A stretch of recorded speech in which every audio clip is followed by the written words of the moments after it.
Alex lived with his parents in a quiet neighborhood. His parents, Mr. and Mrs. Anderson, were always busy with work, leaving Alex at home alone most of the time. To make things easier, they trusted their friendly neighbor, Samantha, to look after him when they were away. Samantha was the kind of neighbor everyone seemed to like. She always smiled, dressed fashionably, and acted so helpful. Mrs. Anderson often praised her. "If not for Samantha, I don't know how we'd manage," she would say. Mr. Anderson even agreed to buy her a gift to thank her for taking care of Alex. But Alex knew a side of Samantha that his parents didn't see.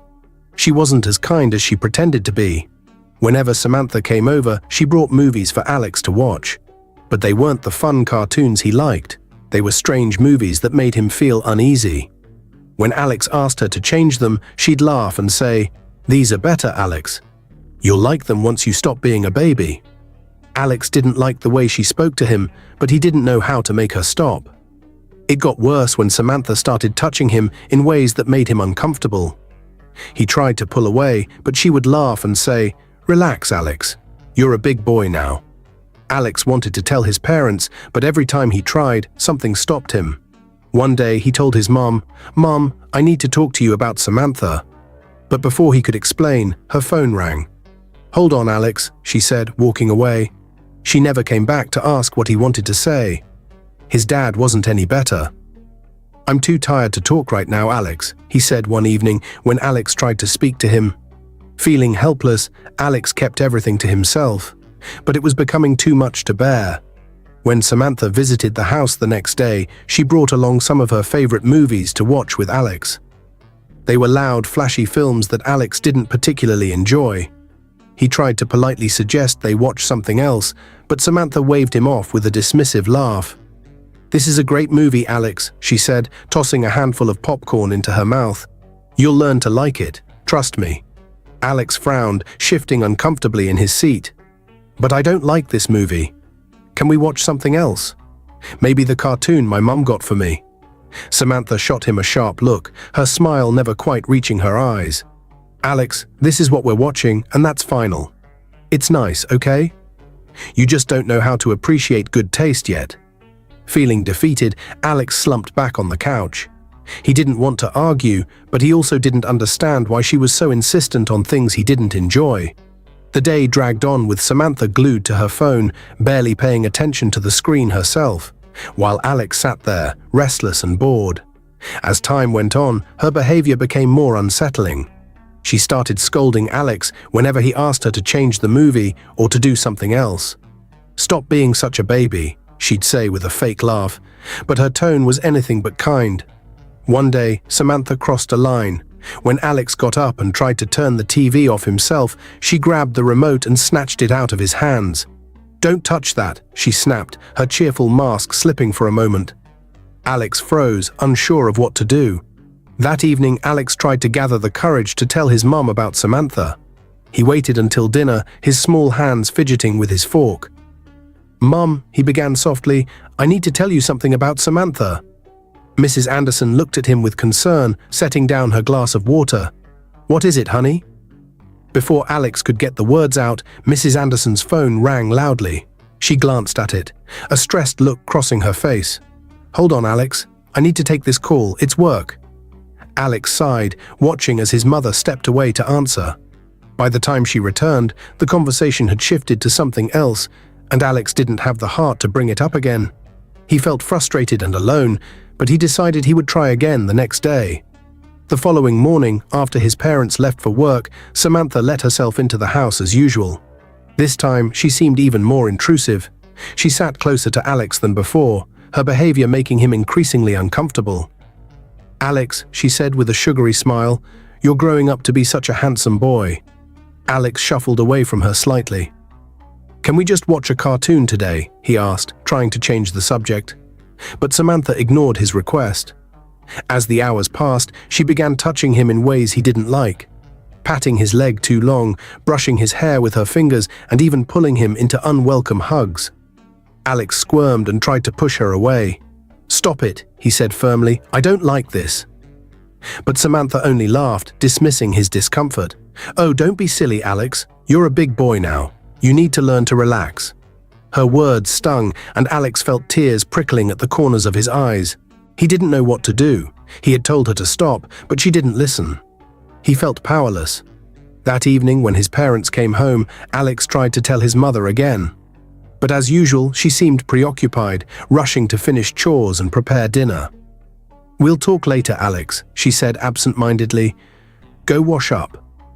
Alex went to bed that night feeling scared and unheard. He didn't know how to make the adults around him understand what was happening. The next day, Samantha arrived again, letting herself into the house as though she belonged there. She seemed more carefree and bold, as if she had no reason to be cautious. Alex sat quietly in the living room, dreading her visit, but unsure how to stop her. "Alex, today's going to be fun," Samantha said with a wide grin. She plopped onto the couch beside him and opened her bag, pulling out DVDs. Alex noticed the covers looked different. These weren't the usual animated movies or family films. The titles were unfamiliar, and the pictures made him uncomfortable. "What's that?" Alex asked hesitantly, hoping she wouldn't play them. "These are movies for big people, Alex," Samantha replied, smirking as she put one in the DVD player. "You're a big boy now. You'll like it." Alex shook his head. "I don't want to watch that. Can we watch cartoons instead?" Samantha rolled her eyes dramatically. "Cartoons are for babies. You're not a baby, are you? Just sit back and watch. You'll like it." As the movie began to play, Alex's discomfort grew. The scenes were nothing like anything he had seen before. He covered his eyes with his hands, but Samantha laughed at him. "Oh, come on, Alex. Stop being shy. You need to learn about these things someday." Alex felt trapped. He wanted to leave the room, but Samantha's tone made him afraid.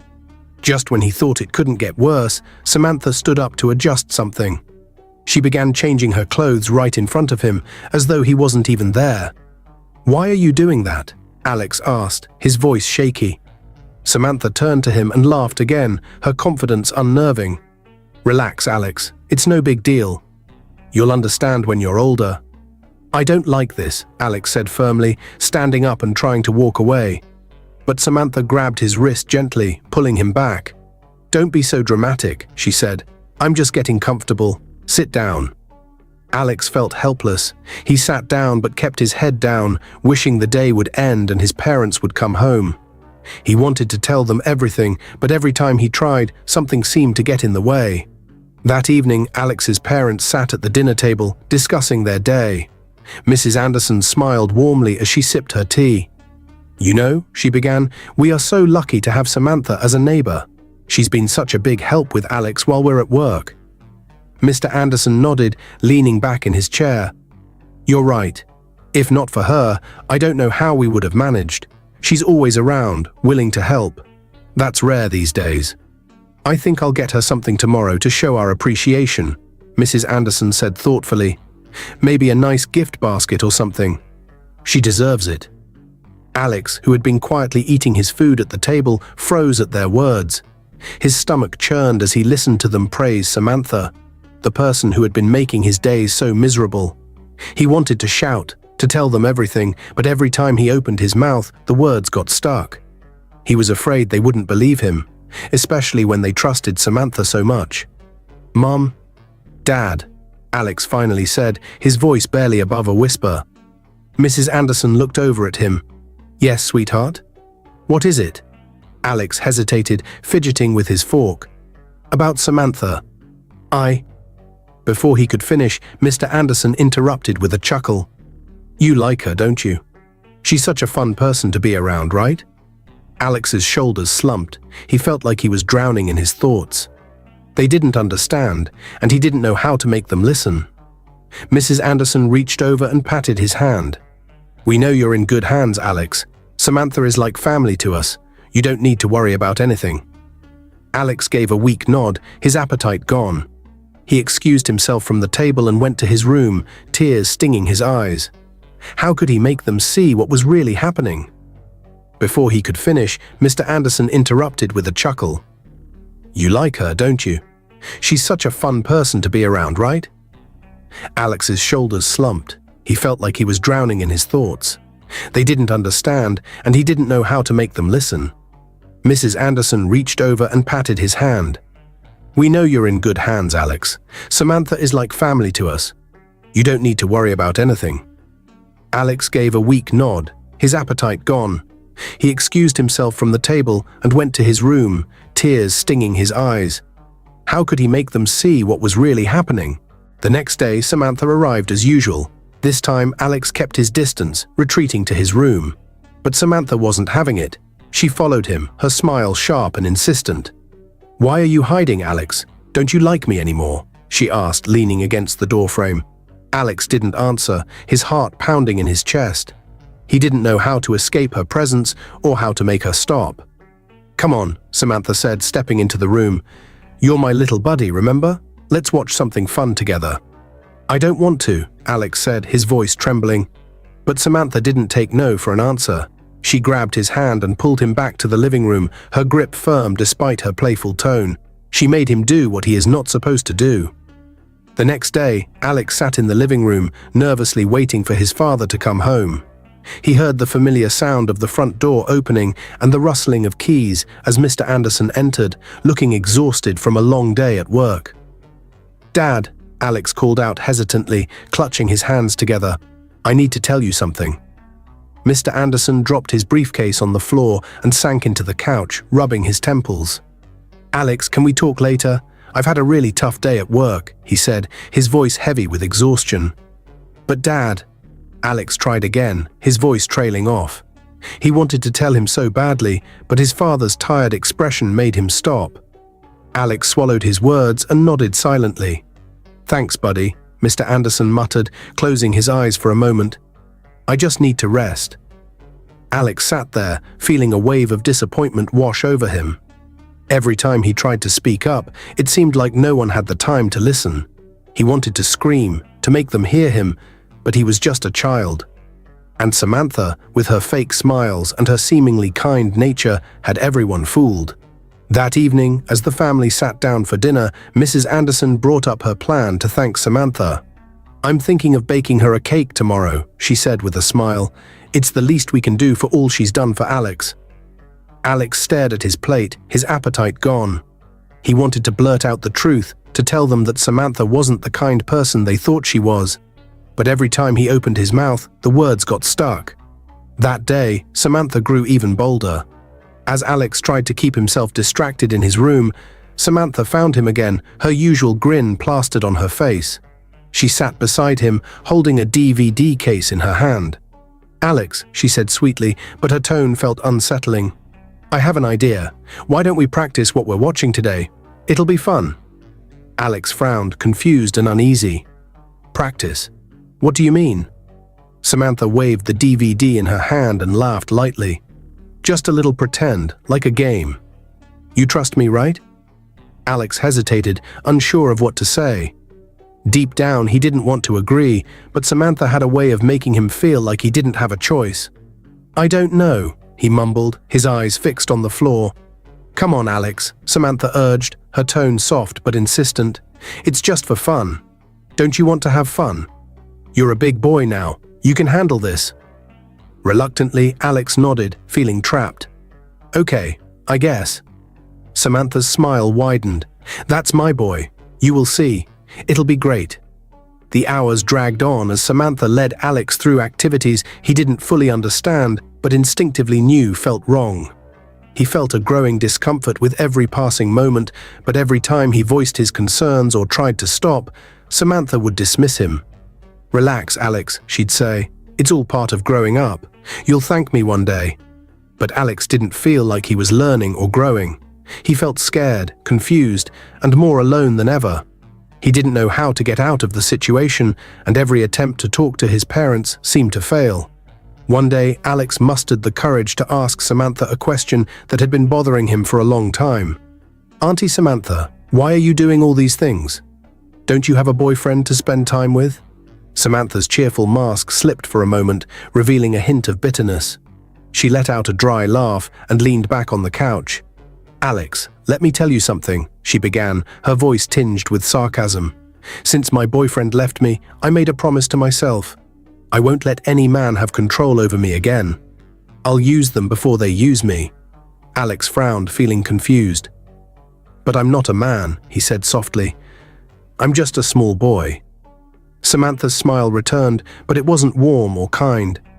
"Oh, Alex," she said, shaking her head. "You're not as small as you think. You're growing up fast. You'll understand these things soon enough." Alex felt uneasy, her words making him feel strange and uncomfortable. He realized then that Samantha's behavior wasn't right, and her words only made him more determined to speak up. But how? Every time he tried to tell his parents, something got in the way. He needed another plan. That night, as Alex lay in bed, he thought about everything Samantha had done. He felt trapped, scared, and alone. He knew he couldn't keep this secret any longer. He decided he would talk to someone he trusted, his teacher, Mrs. Brown. She was kind and always told her students to come to her if they ever felt unsafe or worried. The next morning, Alex went to school feeling nervous, but determined. At recess, he waited until Mrs. Brown was alone at her desk. Slowly, he walked up to her, his heart pounding in his chest. "Mom," Alex said quietly, his voice shaking, "can I talk to you?" Mrs. Brown looked at him with her usual warm smile. "Of course, Alex. What's on your mind?" Alex hesitated, his hands fidgeting, but he took a deep breath and started to tell her everything. He told her about Samantha, about the strange movies, the things she said, and the way she made him feel. As he spoke, tears rolled down his cheeks. Mrs. Brown listened carefully, her expression serious. When Alex finished, she knelt down so they were at the same level. She placed a hand gently on his shoulder. "Alex, you're very brave for telling me this," she said softly. "I'm so proud of you. But there's something I need to tell you." She hesitated for a moment before continuing. "Samantha is my younger sister." Alex's eyes widened in shock. "Your sister?" he asked, his voice trembling. "Yes," Mrs. Brown said, "but listen to me, Alex. I promise you, I'll talk to her and I'll make sure this never happens again. You don't need to tell anyone else. I'll take care of it." Alex nodded slowly, unsure of what to think. For the first time in weeks, he felt like someone was going to help him. Mrs. Brown promised to protect him, and he trusted her. That evening, Mrs. Brown visited Samantha. When Samantha opened the door, her cheerful expression faded as soon as she saw her sister's serious face. "What's wrong?" Samantha asked, trying to act innocent. Mrs. Brown stepped inside, closing the door behind her. "I know what you've been doing to Alex," she said firmly. "He told me everything." Samantha's face turned pale. I didn't mean to." "Stop," Mrs. Brown interrupted. "There's no excuse for what you've done. You've hurt that boy and it has to stop. If you ever go near him again or do anything like this to anyone else, I'll call the police. Do you understand?" Samantha's eyes filled with tears and she began to cry. "I'm so sorry," she sobbed. "I won't do it again." I promise. Mrs. Brown watched her carefully, her heart conflicted. She wanted to believe her sister's tears, but a part of her wasn't sure if Samantha was truly sorry or just afraid of getting caught. "I mean it, Samantha," Mrs. Brown said firmly. "This is your one and only warning." The next day at school, Alex went to Mrs. Brown and asked, "Did you talk to Samantha? Is she going to jail?" Mrs. Brown hesitated, then smiled gently. "I spoke to her, Alex. She promised she wouldn't hurt you again. You don't have to worry anymore." Alex frowned. "But she should be punished. She did something bad." "I understand how you feel," Mrs. Brown said, "but sometimes people need a chance to change. Let's see if she keeps her promise, okay?"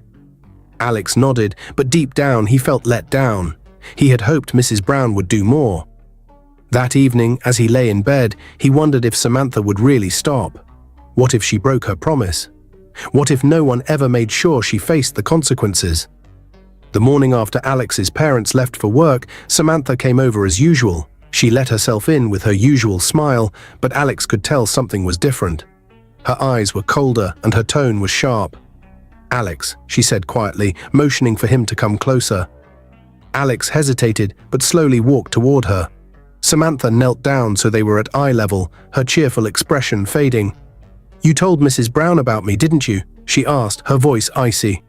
Alex froze, his heart racing. He tried to deny it, but the words wouldn't come. I didn't mean to," he stammered, tears welling up in his eyes. Samantha's face hardened. "Listen to me very carefully, Alex," she said, her voice low and threatening. "You will never tell anyone about this again. Do you understand?" Alex nodded, but Samantha wasn't done. "If you do," she continued, her eyes narrowing, "I'll send you to a place of no return. A place where no one will ever find you." Alex's knees felt weak and his hands shook. He wanted to cry, but he was too afraid. Samantha straightened up, her voice softening into her usual fake sweetness. "Good boy," she said with a fake smile. "Now let's act like nothing happened, okay?" Alex nodded silently, his mind racing with fear. He felt trapped, unsure of what to do next. After Samantha left that afternoon, Alex sat on the couch, staring blankly at the TV. His heart was heavy, and his mind replayed her words over and over. He felt too scared to tell anyone now, afraid of what she might do. One weekend, Alex's parents sent him to stay with his grandmother, Nana Mary. She lived in a small house in the countryside, and Alex always felt safe there. Nana Mary noticed something was wrong right away. Alex was quieter than usual, and he seemed sad. That afternoon, as they sat on the porch, Nana Mary gently asked, "Alex, is something bothering you? You've been so quiet." Alex looked down at his hands, unsure if he should speak, but his grandmother's kind eyes made him feel safe. "Nana," he said softly, "can I tell you something?" "Of course, sweetheart," she said. "You can tell me anything." Alex hesitated, then began to tell her everything. He told her about the movies, the things Samantha said, and how she made him feel scared and uncomfortable. Tears streamed down his face as he spoke. By the time Alex finished, Nana Mary's heart was broken. She hugged him tightly, her own tears falling. "Oh, my sweet boy," she said, "I'm so sorry this happened to you, but you did the right thing by telling me. I'm going to make sure this never happens again." Nana Mary didn't waste a moment. She called the police and told them everything Alex had shared. The officers took the situation very seriously and came to Nana Mary's house to speak with Alex the next morning. Nana Mary stayed by his side as he answered their questions. "You're very brave, Alex," one officer said after listening to him. "Because you spoke up, we can make sure Samantha doesn't hurt anyone else." That afternoon, the police went to Samantha's house. When she opened the door and saw them, her cheerful smile disappeared. "Samantha Thompson," one officer said, "you are under arrest for inappropriate behavior toward a minor." Samantha tried to deny everything. "This is ridiculous. I would never do anything like that," she protested. But the police didn't listen. They handcuffed her and took her away, while neighbors whispered and watched from their windows. After Samantha's arrest, the policeman decided that Alex shouldn't return home to his parents. They had been too busy to notice what was happening, and Alex needed someone who would always put him first. Nana Mary was more than happy to take Alex in. "Oh, my darling boy," she said as she hugged him tightly. "You'll stay with me now. No one will hurt you here." Alex felt a wave of relief. He loved being with his grandmother. Her house was warm and full of love, and she always made time for him. She cooked his favorite meals, played games with him, and read him bedtime stories. Most importantly, she listened to him. Days later, the police returned to Alex's school. This time, they were there for Mrs. Brown. She was called out of her classroom, her face pale as she saw the officers waiting for her. "Mrs. Brown," one officer said firmly, "you are under arrest for failing to report abuse and neglecting your duty to protect a child." Mrs. Brown's hands trembled as she tried to explain. "Please, I didn't mean to harm anyone. I warned my sister. I thought it would stop." But the officers didn't listen. "You had a responsibility to report this immediately. Your failure put Alex in even more danger." Tears streamed down Mrs. Brown's face as the officers handcuffed her. "I'm sorry," she whispered. "Please forgive me." But no one was listening. She was led out of the school as students and teachers watched in silence, her shame visible for everyone to see.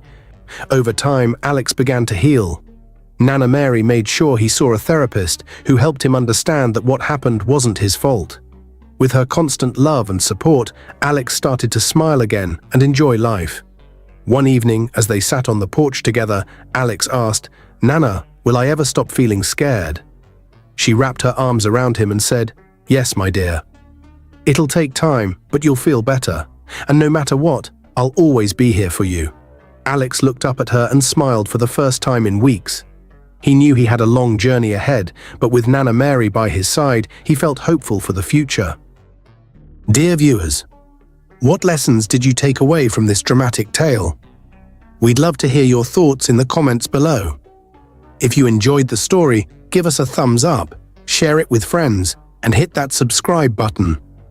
Don't forget to turn on notifications so you never miss out on our latest updates. Thanks for watching and stay blessed.